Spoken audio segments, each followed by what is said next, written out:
You finally got the testing. Son or daughter was finally found eligible for an IEP. You're so happy they're going to get the accommodations and help that they need to close the gap and catch up with all of their peers. And that's not what it's for. I'm sorry to tell you.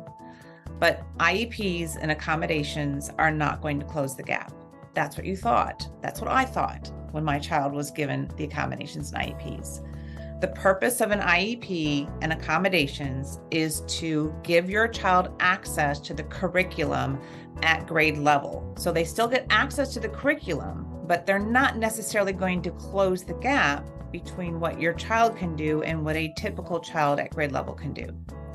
They're modifying the curriculum, they're modifying the content, they're modifying by giving accommodations so that your child can still get access to that content that every other child in that grade can get access to, and to try to learn it.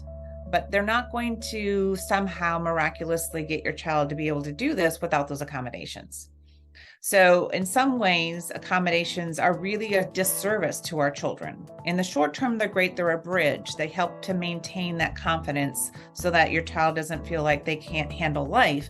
But the challenge is that when you give a child 50% more time to get their tests done, or you shorten their assignments, or you give them a cheat sheet, or you give them the calculator, or you give them, just thinking, read aloud. Tell me one employer that's going to give that to your child when they're going into their first job. They're not.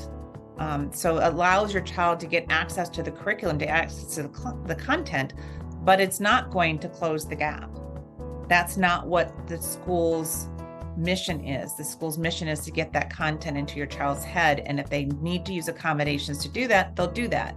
But you're saying as a parent, I don't want read alouds. I don't want extra time. I don't want all that stuff. I want them to just be able to learn the way any other child can. But that's not what an IEP with accommodations is going to provide you.